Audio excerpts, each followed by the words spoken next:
Hey everyone, and welcome. So, you've been through bariatric surgery, and you know there's a ton to juggle. Well, today we're tackling a really big concern for a lot of people: hair loss. We're going to create a solid, step-by-step plan using bariatric vitamins to help you get a handle on it. Let's do this together. Okay, let's just get this out of the way. If you're seeing more hair in your brush or in the shower drain, and it's starting to freak you out, you are so not alone. Seriously, this is super common and yeah, it's pretty stressful.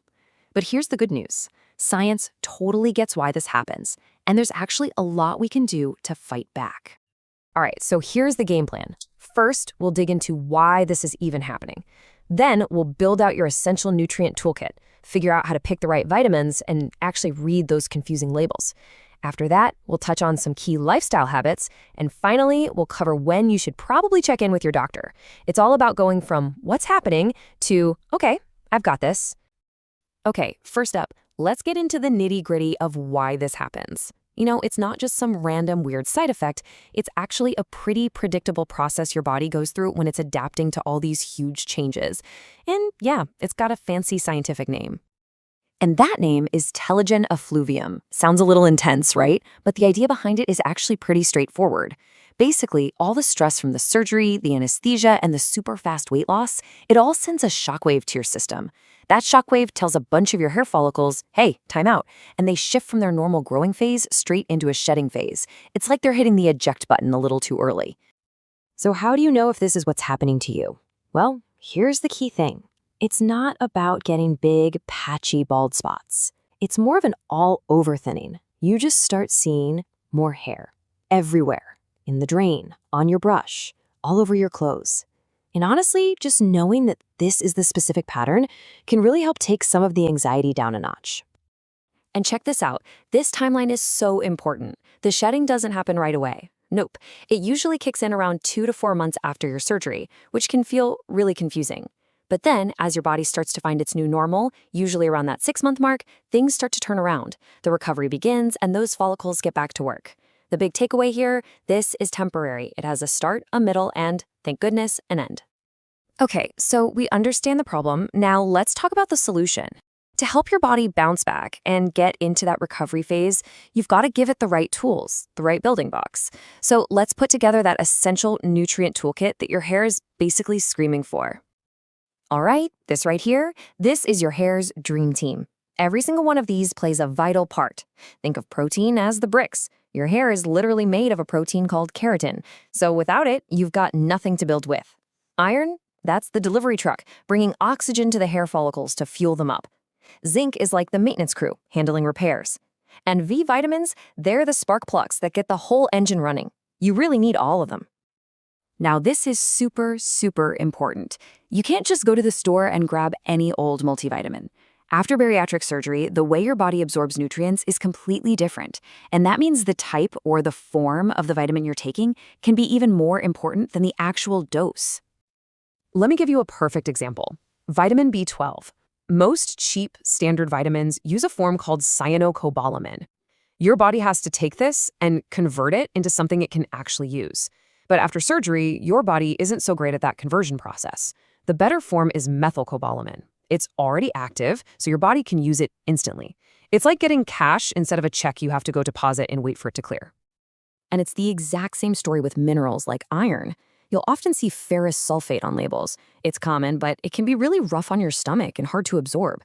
The one you want to look for is chelated iron. Basically, the iron is attached to an amino acid. It's like it has a VIP pass that lets it get absorbed way more easily and gently, without all the nasty side effects. Okay, let's get down to brass tacks. I know reading supplement labels can feel like you need a science degree, but we're going to break it down into a super simple 4-step guide. By the end of this, you're going to feel like a total pro. All right, here we go. Step 1, check the dose. Make sure the numbers match up with bariatric guidelines, not just some generic multi. Step 2, look at the form. Are you seeing those good keywords we just learned, like methylated B vitamins and chelated minerals? Step 3, peep the serving size. This one's tricky. A bottle might say once a day, but you need to take 3 pills to get that dose. Sneaky, right? And finally, step 4, figure out the real cost. Don't just look at the price tag. Divide the price by the number of effective daily doses. Because let's be real, a cheap vitamin that your body can't even use is a total waste of money. So, you've got your supplements dialed in. That's awesome. But they can't do all the heavy lifting alone. The daily habits you build are what really unlock their full potential and make everything work together. And if there's one habit that's non-negotiable, it's this one: hitting your protein goal every single day. You should be aiming for about 60 to 80 grams of good quality protein. Why? Because your hair isn't made out of biotin or zinc. It's made out of protein. If you don't give your body the raw materials, it literally can't build new hair. It's that simple. So here's your daily hair health checklist. Super simple. Make protein the star of every single meal. Try to work in foods with lots of iron and zinc, like legumes or seafood. Drink your water. Hydration is crucial. Try to get good, consistent sleep to keep those stress hormones in check. And, try to limit the stuff that works against you, like nicotine or too much caffeine and alcohol. Okay, so we've established that some shedding is normal. It's expected. But it's also really important to know when something might be off. We need to talk about the red flags, the signs that tell you it's time to pick up the phone and call your bariatric team. So, here's exactly what to look out for.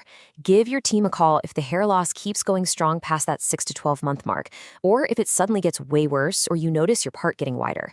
Also, pay attention to other stuff, like if your nails get super brittle, you're suddenly exhausted all the time, or you even notice your eyebrows or eyelashes getting thinner. And this one is key.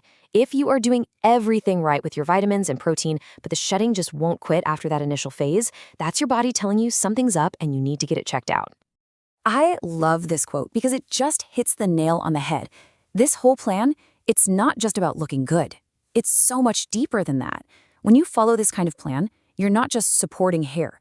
You're jumping in at a cellular level to stabilize everything: the cell turnover, the protein creation, the blood flow to your scalp, all at a time when your body is under some serious metabolic stress.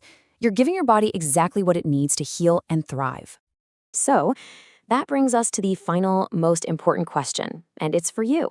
Take a hard look at your current routine, the vitamins you're taking, your daily habits.